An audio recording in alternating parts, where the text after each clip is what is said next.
with due respect, no, alam po ninyo, ever since sinasabi ko na yung posisyon ni Presidente Marcos Jr. na walang jurisdiction ng ICC ay tama.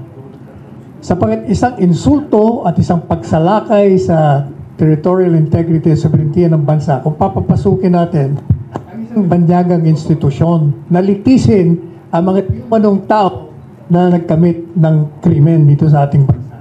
We have a robust system. Sinasabi na nga namin ever since, kung totoo yan, magdemanda kayo, ang dami na nating dinidemanda, na nakukulong naman.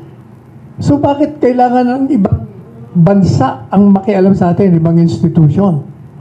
Di ba? Hanggang ngayon, wala namang kaso. At sinasabi nila, alam mo, natatawa lang kami dun sa 30,000 eh. Gaya nga na sinabi ni Presidente Duterte, sige, magdemanda na kayo. Unang tanong ko sa inyo, ano yung 30,000? Bigyan nyo nga ako ng listahan. Ano mga pangalan yan? Under what circumstances were they killed? Sinong pumatay dyan? Hindi nila ibibigay sa hukuman eh. Kaya wala. Madali sabi, hindi totoo. Kasi ang official record ng mga pulis ay 6,000 lang eh. Yung 30,000 na yan, nagsimula yan kay Rappler, si Maria Ressa. Kasi I confronted her. Sabi ko, Maria, where the hell did you get 30,000? Kasi siya nag-umpisa yan.